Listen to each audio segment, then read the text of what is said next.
सभी को नमस्ते, मैं जतिन चौहान। आप देख रहे हैं स्टडी विद जतिन।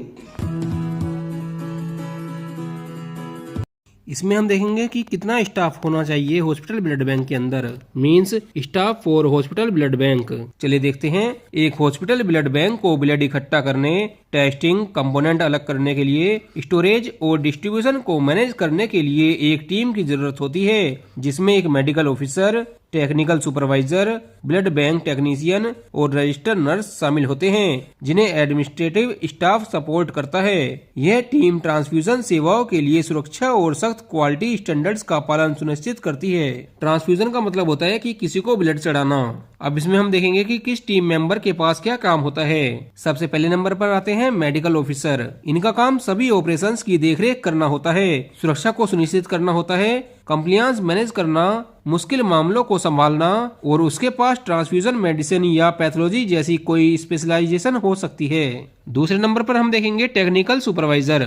इनका काम यह होता है कि यह टेक्निकल स्टाफ को मैनेज करते हैं, कंपोनेंट तैयार करना, क्वालिटी कंट्रोल की देखरेख करना और एसओपीज का पालन सुनिश्चित करना इनका काम होता है कि सभी स्टैंडर्ड सही से फॉलो हो रहे हैं या नहीं। फिर आ जाते हैं ब्लड बैंक टेक्नीशियंस, जो कि एक एमएलटीज होते हैं। इनका काम होता है ब्लड कलेक्शन करना, जिसको हम बोलते हैं फ्लेबोटोमी, फिर testing, component processing, cross matching और इन्वेंट्री मैनेजमेंट का काम इनका होता है। इसके बाद देखते हैं रजिस्टर्ड नर्सेज का क्या काम होता है। इनका काम यह होता है कि ये डोनर की स्क्रीनिंग करते हैं, फ्लेबोटोमी भी कर लेते हैं, डोनेशन के बाद की देखभाल को ये संभालते हैं और मोबाइल कैंप में सहायता करते हैं। मोबाइल कैंप यानी कि कहीं पर कैंप लग रहे हैं, उसको मोबाइल यानी कि एक जगह से दूसरी जगह कहीं पर भी कैंप लगते हैं तो उसको ये संभालते हैं। इसके बाद देखते हैं क्वालिटी मैनेजर।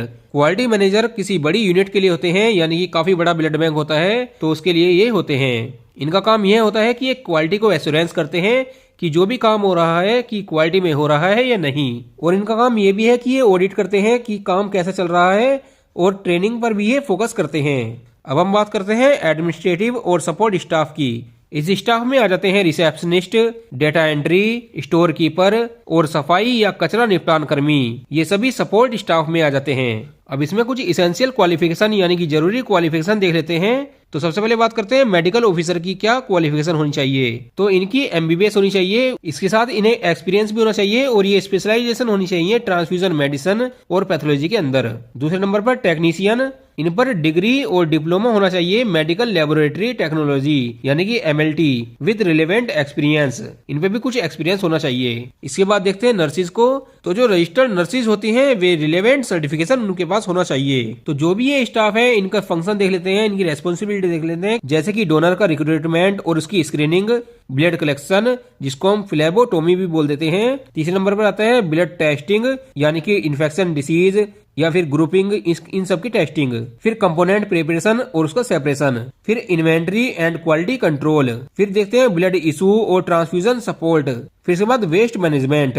ये सभी काम अकॉर्डिंग टू स्टाफ होते हैं। गाइज यही था कि स्टाफ जो होता है ब्लड बैंक का यही होते हैं। अगर जो हम इसमें बात करें कि minimum staff for blood bank की मिनिमम से मिनिमम कितना स्टाफ होना चाहिए ब्लड बैंक के अंदर, कि अगर जो बिल्कुल छोटा ही ब्लड बैंक है तो उसमें कितना स्टाफ होना जरूरी है। तो जैसे कि ये गैर शिक्षण अस्पताल ब्लड बैंक के लिए न्यूनतम स्टाफ की आवश्यकता निम्नलिखित है। इसमें हम बात करें लैब टेक्नोलॉजिस्ट की या फिर टेक्नीशियंस की, तो इसमें 4 होते हैं 3 शिफ्ट्स के लिए और 2 होने चाहिए 2 शिफ्ट्स के लिए, यानी कि 4 बंदे होने चाहिए 3 शिफ्टों के लिए और 2 बंदे होने चाहिए 2 शिफ्टों के लिए। अब देखते हैं कि इसमें लैब अटेंडेंट्स कितने होने चाहिए। तो इसमें 2 for 3 shifts and 1 for 2 shifts, यानी कि 2 बंदे होने चाहिए 3 शिफ्टों के लिए और 1 बंदा होना चाहिए 2 शिफ्टों के लिए। ये होता है minimum staff for hospital blood bank.